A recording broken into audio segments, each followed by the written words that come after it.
Hey everyone, thanks for tuning in. I'm going to show today how to play Paddy's Green Shamrock Shore as I recorded it a few weeks ago.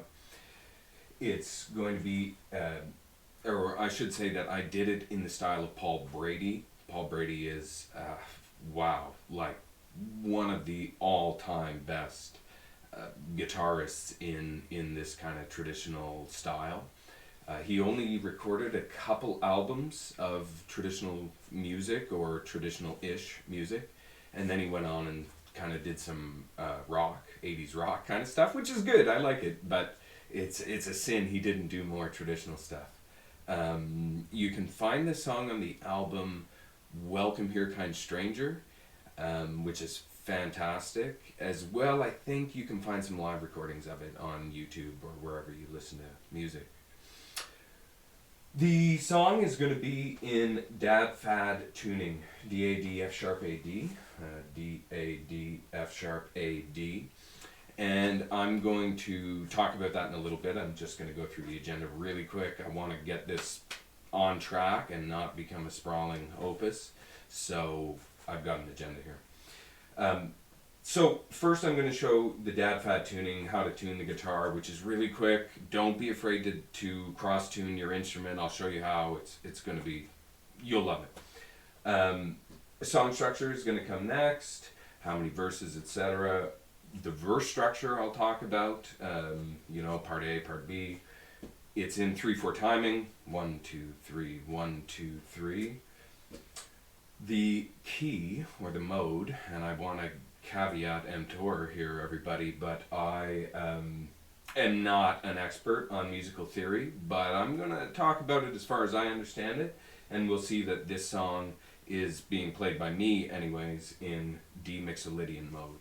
We'll talk about it very briefly. I'll show the chords, the shapes you need to make with the guitar. There's only a few of them. I'll do a demonstration, as in I will play the song and show you how to go through at least one progression, one verse. And then at the very end, I'm going to just show a little accompaniment on the tin whistle, just so you could play along, or you might be able to like multi-track something if you have that kind of technology available, or you could play along with a buddy or something. So I'll stop it now. I'll listen to it. Usual apologies about the production value and the audio quality, but such is life, and let's get going. One more final thing, if I haven't lost you yet, I'm going to put chapters, the timestamps, so you can skip ahead to any part of the tutorial you need. Okay, let's get into it. So, a word about cross-tuning. I certainly learned in standard tuning, E, A, D, G, B, E, E, A, D, G, B, E. Lots of wonderful classic rock songs and stuff like that. But at some point in time in my journey through music, I decided to start cross-tuning the guitar. The first one being drop D. Learned lots of songs in drop D. But, you kind of need to build up the confidence, the courage to start cross-tuning your guitar on a regular basis. But it's definitely worth it. It's not all that hard to cross-tune a guitar. If you happen to have a couple guitars, and lots of guitarists will, then what I would do is just leave one cross-tuned and one in standard, or so on and so forth. But the first time, well actually, let's show how to cross-tune the guitar really easily. Now I'm going to do this quickly without my tuner. I've used the tuner here to tune it to standard, but I'm going to just do it by ear to show how quick and easy it can be to do it. What we need to do is go from E, A, D, G, B, E to D, A, D, F sharp, A, D. And to do that, we're going to lower our E's 2 semitones to D's. We're going to lower our B here 2 semitones as well to A. And then lastly, we're going to tune our G to an F sharp using the 4th fret on the D string. So let's get into it. I've got a D right here. This D we're going to keep. It's the same, so I'm going to use this to tune my E's to D's. Oh, and I should make sure I don't have any picks stuck up there. Hear that? I just tuned down. Pretty close. I'm going to do the other one now. Down here.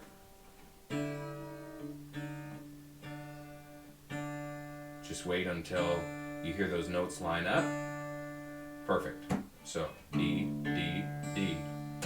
Now, my B here, my 5th string it is, or is that that's my 2nd string, sorry. My 2nd, I'm going to use my A right here, which is not going to change, to move this B down to an A. Done. Now I have D, A, D, G, A, D. That's DADGAD tuning. That's very popular for traditional music, Celtic music, but I'm going to take it one step lower, and I'm going to take this this G here, I'm going to bring it to an F sharp, and I'm going to use this fret. That's my 4th fret on my D string. I'm going to use that to find my F sharp.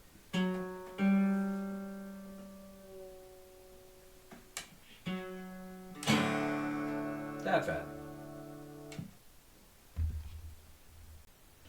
I just used my tuner that time to just make sure I had everything right, and it was pretty close. The thing is, if you're just playing, you know, in your basement by yourself or whatever, it's not a big deal if you're kind of close to tuned instead of perfectly in tune. But, you know, for the sake of making videos, I'll try my best to be in tune, because usually I don't really care. I just do whatever. A final word. Now, what you just did there was you loosened the tension on your strings. So you shouldn't probably have any issues tuning down to DAD FAD from standard. Tuning back up to standard from DAD FAD, you're increasing the tension on your strings. More than once, I have broken a string retuning to standard. Now, I don't actually play hardly anything in standard anymore. My guitars are all tuned to DADGAD or DAD FAD, and I really don't have many issues with breaking strings anymore. But think of it this way, if you're breaking your strings when you were retuning your guitar, it's probably time to change your strings, you know. But as you heard there, as you saw, it was pretty easy to drop down into DAD FAD tuning. I first discovered this tuning when I tried to learn Brawny Our Stomp by Led Zeppelin. Can I?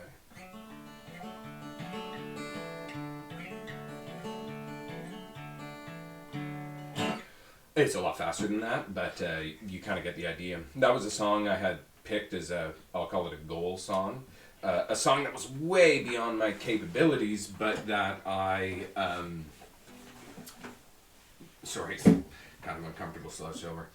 A song that at the time was way beyond my capabilities, but that I set as a target. I said to myself, if you can play that song, Phil, you know you're a good guitarist. That was what I said to myself, thinking it would take me forever. And just practicing it over and over and over and over, I actually learned it in pretty short order, and I've done that a lot for myself over the years with lots of different instruments. I'll pick a very difficult song, and I won't practice that song to the exclusion of all others. I'll try to learn songs that are within my grasp, let's say, but I'll always spend, you know, a few minutes a day trying to develop the speed and the dexterity for my goal songs, and before you know it, hey, you've got you've leveled up, as it were. You know, you've made a big jump in your skill just from learning these complex songs. You can't help but kind of absorb some of, you know, the genius of Jimmy Page, let's say. Very little genius has been absorbed in here, but you know what I'm trying to say here.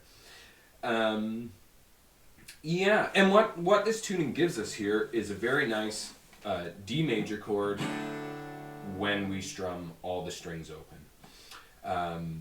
If we were to capo right now on, let's say, the 5th fret, so I'm just going to bar it with my finger instead of capoing, but I'm now in open G major. you're not going to very often just bar and slide down. It doesn't work exactly like that. You can't just play your D chord and then your A chord and your F sharp at, you know, but if you want to play a song in the key of G, in the key of D, in the whatever, capoing on whichever the tonic, the note on your fret here, on your lowest string, that is going to put you in that key. And so it's quite nice. I do that a lot for singing. If somebody has a very low voice, like let's say Christy Moore, I might try to capo up so I'm not having to go down quite so far. If somebody sings in a high voice, I'll usually try to do it in D so that I don't have to strain to get so high. Again, it's mostly for either singing for your own voice or to play with others that you would capo, or to play with along with the stereo. Yeah. All right. Now I'm hoping I can get the transitions less clunky in the kind of post-production, so we'll see how it goes. But now I'm going to talk about the song structure, the verse structure, and the time. I'm going to do this, I'm going to try to do this without the guitar in my hands, just because I'm kind of cramped here. But we'll see how it goes. I am going to, of course, show you how to play it on the guitar afterwards. So the song structure, as I understand it, as I play it, has 5 verses, an intro to begin, and I put a break here after verse 2, and a break after verse 4. When I say break, I mean a musical interlude. Fortunately, the intro, the verses, and the breaks, the musical interludes, are going to have the exact same structure. I called it verse structure, but it's just the progression for the whole song. It's kind of nice. There's no chorus or bridge, you know, that you need to learn as well. You're just going to learn a part A, because each verse, intro, break is broken into a part A and a part B, and then we play that backwards. We do part B again and part A again, and if we do that 4 times, A, B, B, A, B, B, A, so on and so forth, we do that 4 times, and we've got our section completed. The time for the song is 3/4 timing. I believe it's 3/4 timing. It's 1, 2, 3, 1, 2, 3, 1, 2, 3, 1, 2, 3, like that. And A, we're going to do that 1, 2, 3, 8 times. B, we'll do it 8 times. This B, we will do it 8 times, and this B, we will do it, or this A, I'm sorry, we will do it 8 times. That's 8 1, 2, 3 counts, 8 bars, 8 measures, whatever you want to call it. It should be, well, here, I'll pick up the guitar and I'll show you what I mean. Now, my strap is not even connected to anything here. Okay. So, I'm going to show you the chord shapes after. Don't worry about it now. You don't need to try and pick it up now. Also, you'll see me sliding here. It really, don't sweat it. We'll talk about it. But it's 1, 2, 3, 1, 2, 3, 1, 2, 3, 1, 2, 3, 1, 2, 3, 1, 2, 3, 1, 2, 3, 1, 2, 3. So that should have been 8 1, 2, 3 counts. I wasn't actually counting in my head, but I trust it was. And that's the intro. That's the verse. That's the musical interlude. That pattern that I just played, that's the only thing you need to learn for the song, besides the lyrics. So, now let's stop it here and move on to the next part. I hope that was clear. Once again, intro, verse, verse, break, verse, verse, break, verse. Also, verse 2 and verse 5 lyrically are the same as well. So you only need to memorize 4 sets of lyrics, 4 verses. The structure is A, B, B, A, 4 times. And the timing is 1, 2, 3, 1, 2, 3. 3/4 timing here. Okay? So let's move on to the next part. Cool. I just got a video call from my wife and son. They're at the Nature Museum in Ottawa. He's having a blast. But we need to talk about D-Mixolydian. Now, musical theory, as I've said many times, is not exactly my strong suit. And it doesn't need to be your strong suit either to play this song.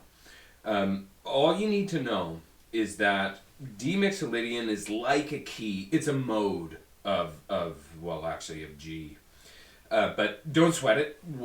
What we need to know is that in a D major scale, we've got the notes D, E, F sharp, G, A, B, C sharp, and D. So that's the tonic, the first, second, third, fourth, fifth, sixth, seventh, eighth. Do, re, mi, fa.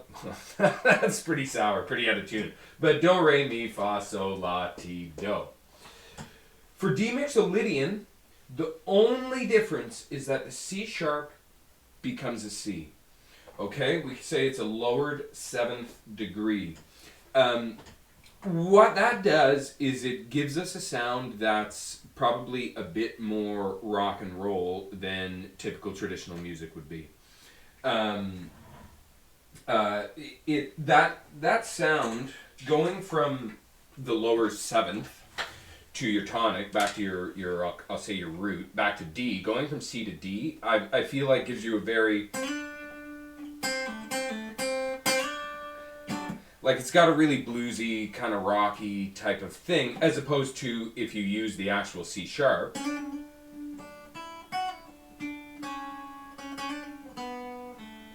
It's got a different sound to it. I mean, it still sounds good. Obviously, there's a place for the 7th, the C sharp in music, but by playing in D-Mixolydian, it's going to give it a bit more of a rock feel. And also, when we play in D major, we usually use the chords. Now, we use lots of chords, but we usually use D, G, A, and B. But what's going to happen here now is we're just going to use the D, the G, and the C here. We're not, well, it'll become clear what we're going to need to use when I actually write out the chord diagrams or the chord shapes. But that's the only real difference. You just need to know that it's kind of weird to play a C chord in a traditional song that's in the key of D. And yeah, and we're not going to need to worry about playing the A and the B chord. We're just going to have to learn how to find something like a C on here. As you'll see, as you'll see once we get into the actual chord shapes, none of the chords we're going to play are actually going to be like a D major or an E minor or like you would probably play in standard tuning. The reason we actually, or I would actually play in this DAD-FAD tuning is because I'm going to be droning a lot on essentially D's and A's. Because I have so many D and A strings here, and because these notes work in either D major or D-Mixo, we're actually going to strum all the strings for all the chords. And that's very atypical of a standard tuned guitar where you will frequently be muting strings. Because otherwise, if you play an open string, it's going to ruin your chord. It's just not going to sound good because of the nature of standard tuning. But what we're going to do is we're just going to let it all hang out, and it's going to give us a very full sound. Yeah, it's the reason I love DAD-FAD so much. So that's all you need to know about D-Mixolydian. You actually don't need to know anything about D-Mixolydian, and although I should have said this at first, if this was confusing at all, forget it, skip it, don't sweat it. Because I'm going to show you all the chords, all the positions your hand needs to take here, and we'll look at that now. Okay, on to the chord shapes. Now the first chord we're going to use is a D. It is neither a D major or a D minor because it only has these two notes. It has D and A. Okay, actually it has D, A, D, A, A, D. And if we remember that our strings are tuned to D, A, D, F sharp, A, D, we see that the only difference is that this is an A, and if it was open, it would have been an F sharp. That's how we get our major chord, but we don't want that major chord. It doesn't quite fit with the sound, the feel of the song. So we're going to play a D up here. First finger on the 3rd fret of the F sharp string. Can you hear that? Okay, that's going to establish the kind of sound, the drone, that's going to persist through the whole song. I will show you later, but when we play it for the song, every time I play this D chord, I believe, I'm actually going to slide from the G to the A up here, from the 1st to the 3rd fret on this same string. And I'm not sure, it just gives it a different feel that I like. You know, it's a small ornamentation to bring your song to the next level. Should move my glass there. It's just an extra bit of ornamentation to bring your song to the next level without having to really spend a lot of time learning intricate flat picking stuff. So,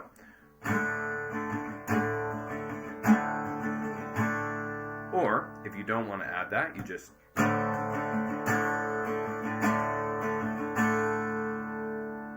so that's the first chord. Let's move on to the next chord. Okay, the second chord that we're going to need is a D major chord. We're going to add the 3rd note, the F sharp, right here, and that's going to, or right here, sorry, and that's going to give us our D major chord. But because the lowest note in our chord is an F sharp, we actually call this D major first inversion, or we could call it D/F sharp.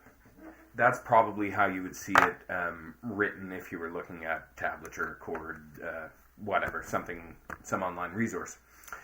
Don't worry about it too much, because really, I mean, you can play it and not really understand the intricacies of the theory behind it. It's very easy to play. We're already here with our first finger on this 3rd fret, and what we're going to do now is we're going to add our middle finger on the 4th fret on our lowest string here, on our 6th string. You probably see it there. So.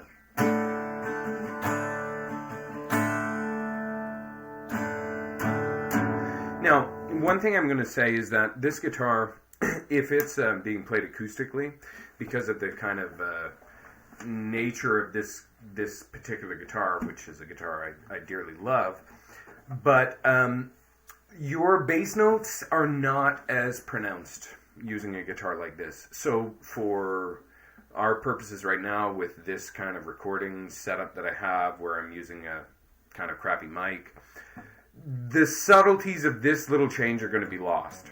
Try and throw it in anyways, because it's going to actually bring your hand into position for our next chord, but you probably won't detect much of a difference right now in this video when I make that change. But it's, once again, you hear it ring out. We'll move on to the next one, and we'll see how this position gets us ready for our 3rd chord. Okay, so this is where my musical theory fails me, because I had originally written G7 dominant on the board here, and kind of thought about it for a second and realized that that could not possibly be true. And it's not. This is something like a G major chord. However, we've got this A. A G major chord would only have the notes G, B, and D in it. And with the A added here, what we've done is we've kind of thrown that whole nice equilibrium out of whack here.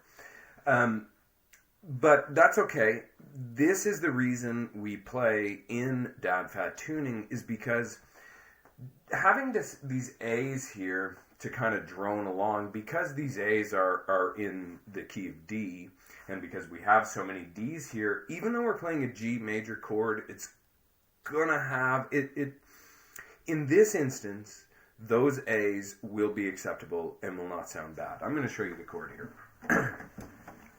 So remember we had our D chord, and then we went to our D inversion. We added this F sharp. Now, for the next one, we're going to drop our ring finger and our pinky finger here on the 5th fret of the D string and the F sharp string, as you see.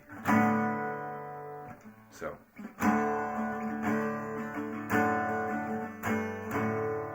we're just going to drop it. pull it back up quick. So we really don't need to spend a lot of time worrying about what this chord is because it's primarily used for ornamentation. But that's what we're going to do. It's just 5, open, open, 5, open, open. And I'm going to leave my other 2 fingers here just because that's how we roll. Gives us a G chord, but not exactly a G major.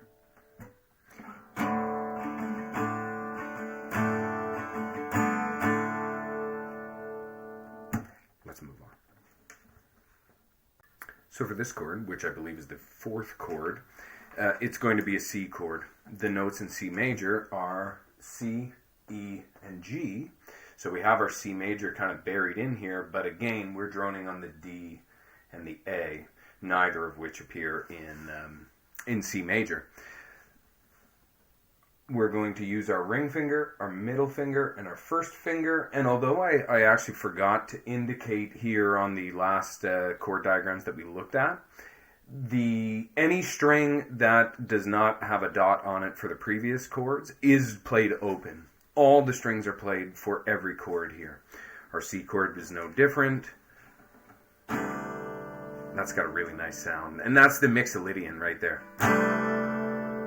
So that's it. It's actually very similar to a C chord in standard tuning. The difference being that our first finger is actually 1 string lower here. Okay, so I'm just going to go through all the chords so far.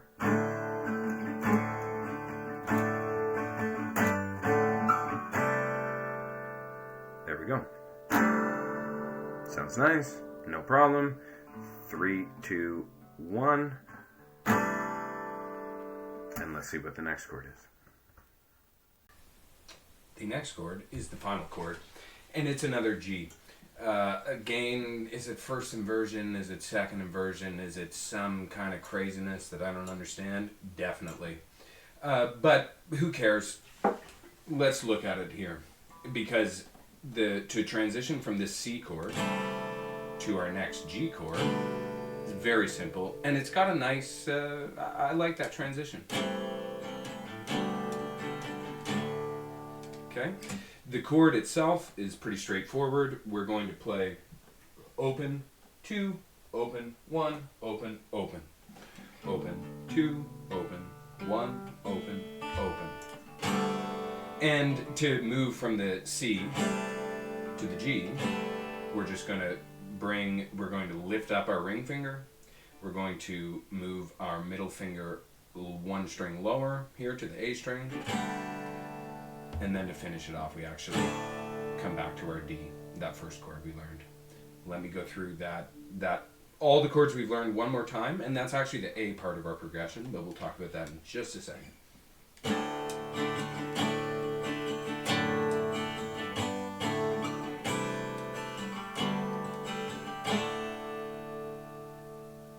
Sounds nice. Oh boy. We'll see if this makes any sense.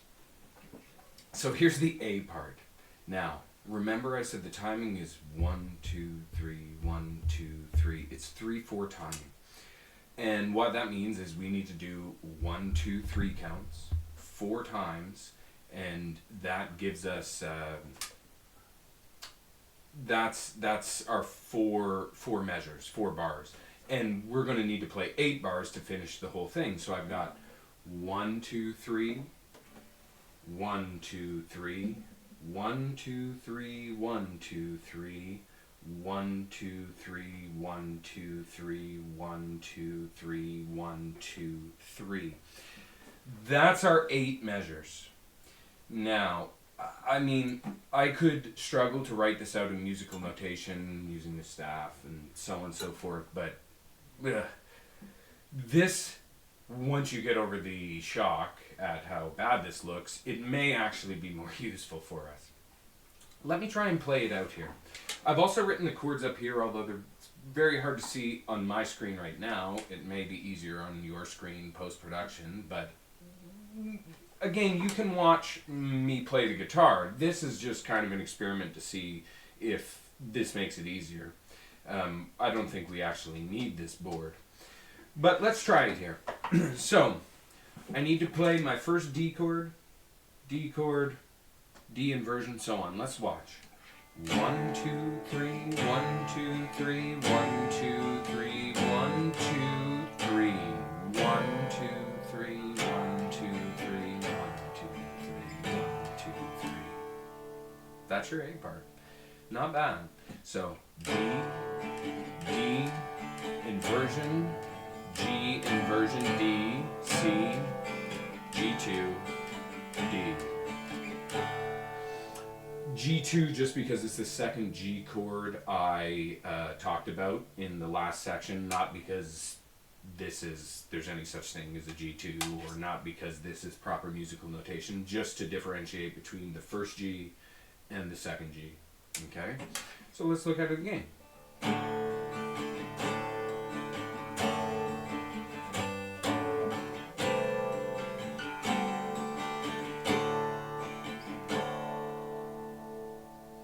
Try it a couple times. Remember, that's, if you can learn that, that's half the song right there. There's only one more part that I have to show you, and you're done. And then you just go look up the lyrics and sing it a million times until your wife and kids are, you know, gone crazy, and you've got a new song.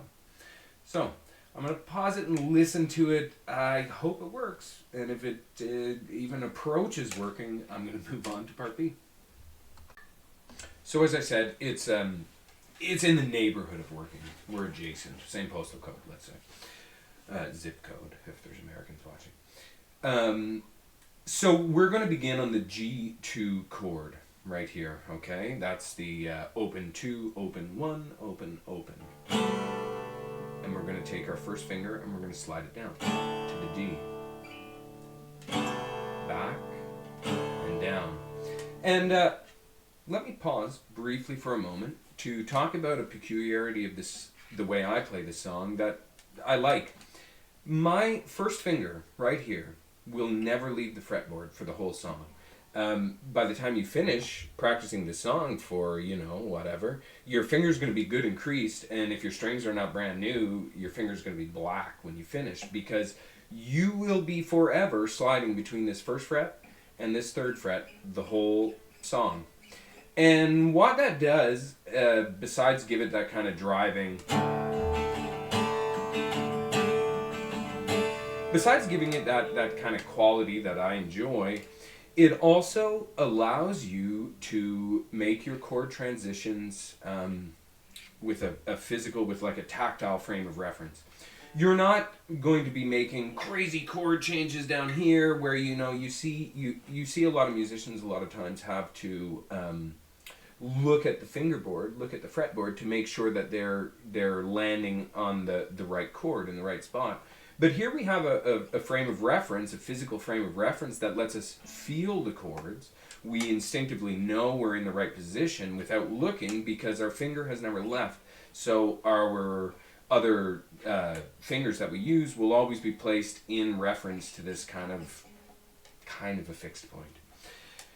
That's a random digression, but I think the more you play this, if you practice this a couple times, you'll see what I mean, and you'll probably, you know, enjoy that little weird quirk as well. So, let's start it over. I'm just going to count it out and play it, all right? 1, 2, 3, 1, 2, 3, 1, 2, 3, 1, 2, 3, 1, 2, 3, 1, 2, 3, 1, 2, 3, 1, 2, 3. I wrote C, C, C here because I just emphasize that. I don't want to get into the strumming pattern, just listen and try and figure it out.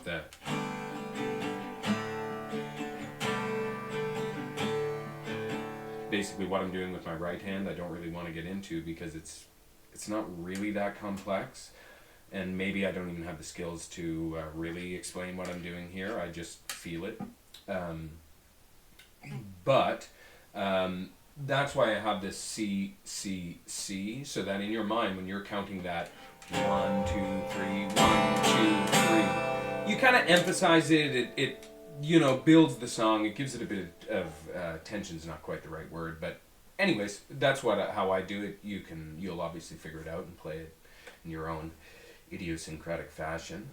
But that's how I do it. I'm going to do it a couple more times here. So I'll say the chord chord names this time instead of counting 1, 2, 3. So G2, D, G2, D, D, G2, C, C, C, C. And then we're going to repeat it. Now, sorry, that's your part B. You're done. You're done. You've learned the song. See you later. I'll catch you guys next time. But remember that what we actually have to do is A, B, B, A.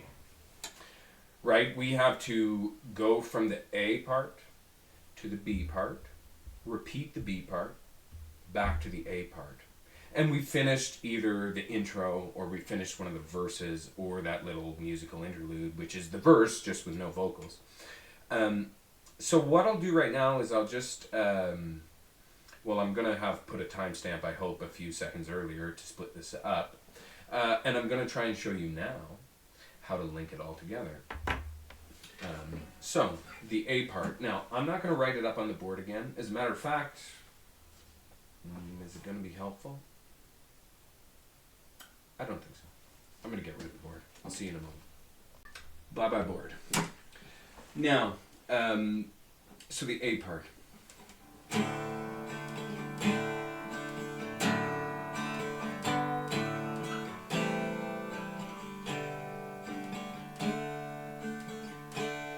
The B part.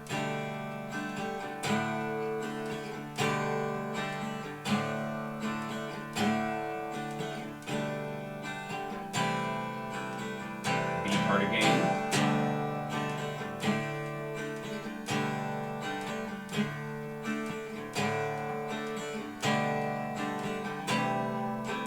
And the A part.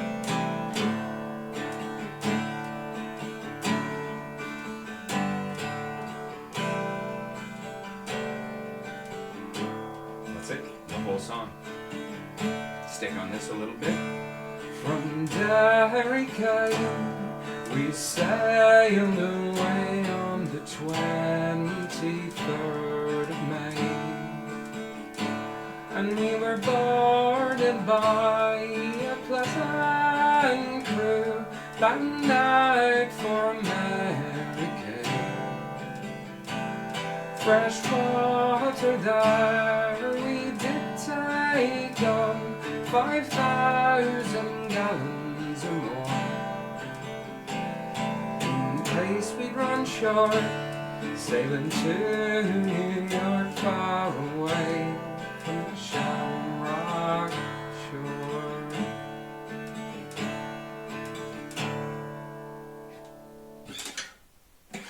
So, that's it. That was, let's call that the intro in verse 1. You see I did my A part, B, B, A.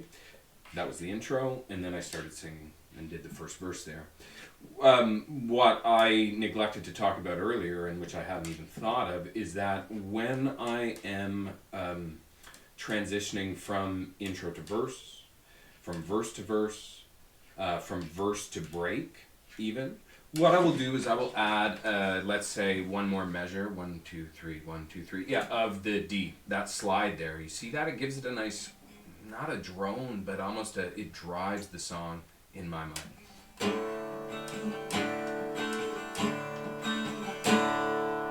I don't know why. That just appeals to me. Maybe it doesn't appeal to you. You want to skip it. You can do what you like. But I find that works really nicely. I like it. And so when I finish a part, you know.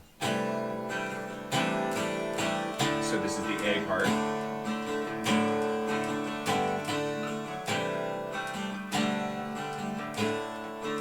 That's the end. But I just kind of did it for two. I do it again for a couple ghost measures. You know what I mean? I'm actually throwing up the whole time in the song. But I like to do that for, I don't know, to catch a breath if I'm going from verse to verse, or just, anyways, that's how I do it. You'll figure it out. So that's the song. Again, Paul Brady, Welcome Here Kind Stranger, and I believe it's the first track on the album. Well, I have a YouTube Music subscription, so, you know, for my purposes, it's worth the cash for me. but I bet you can find it on YouTube. And if you want a version of the song to listen to that for sure is on YouTube, I've got one. But do yourself a favor, find the Paul Brady one. Listen, this guy right here is a pale imitation of Paul Brady's musical abilities anyways. Maybe I bake better than him. So that's it. I hope this is coherent. I'll give it a listen, and if I like what I hear myself, then I'm going to just take a quick break. The basement floor is cold on my feet, and I'll go stretch my legs and come back for a bonus tin whistle melody. So if you don't have a tin whistle, you can feel free to skip this. But if you've made it this far, let me say thank you.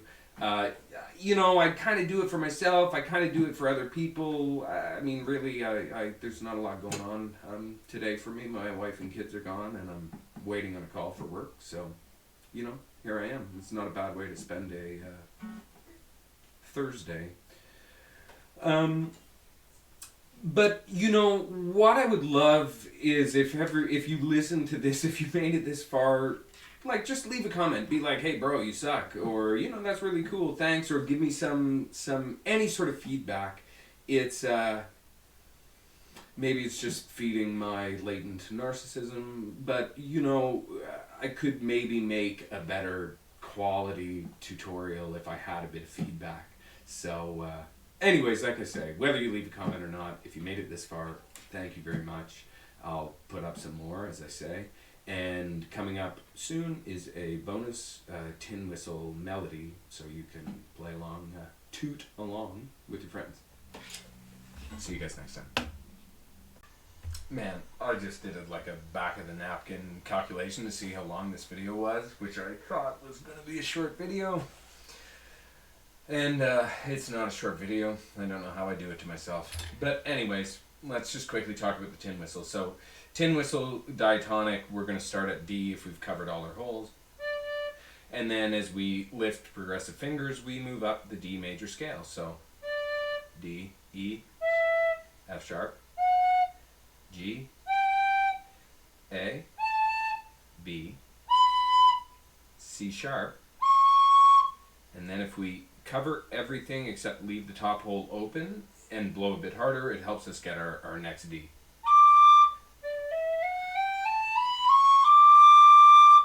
There we go. But we don't need a C sharp because we're playing in D-Mixolydian. We need a C. And so for that, we're going to cover both of these holes. As you see here, we have open, open, open, covered, covered, open. So.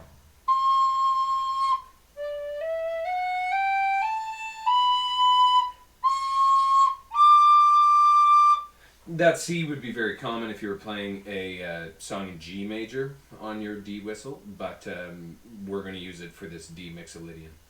So now I'm going to just mess up the board here, draw some stuff, and we'll just go through the A and B part really quick.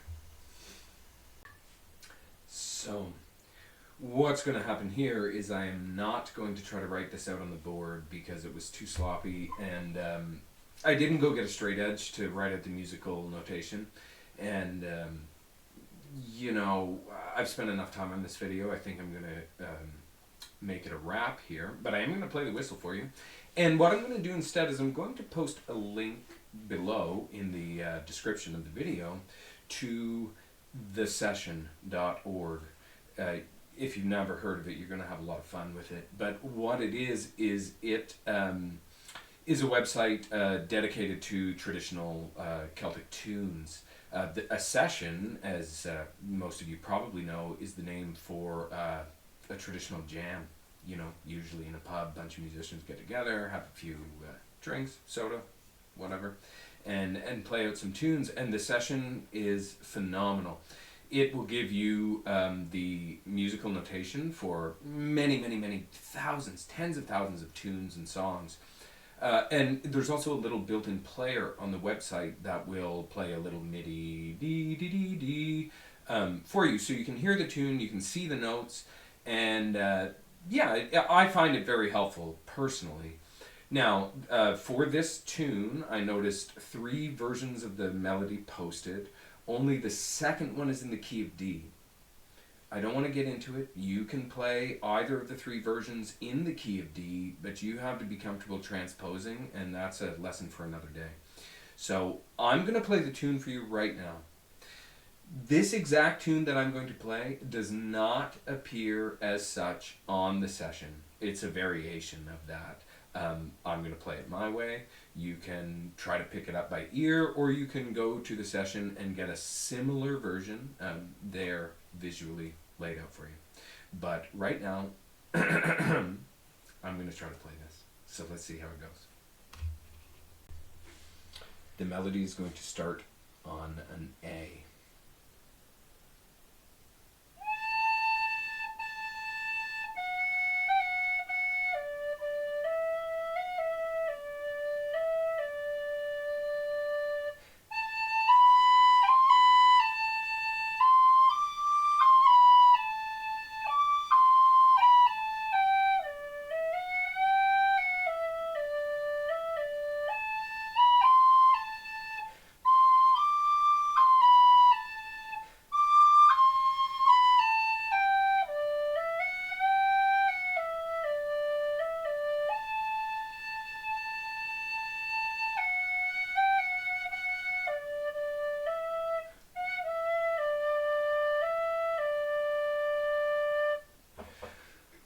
Aside from an inopportune breath right at the end there, that was it.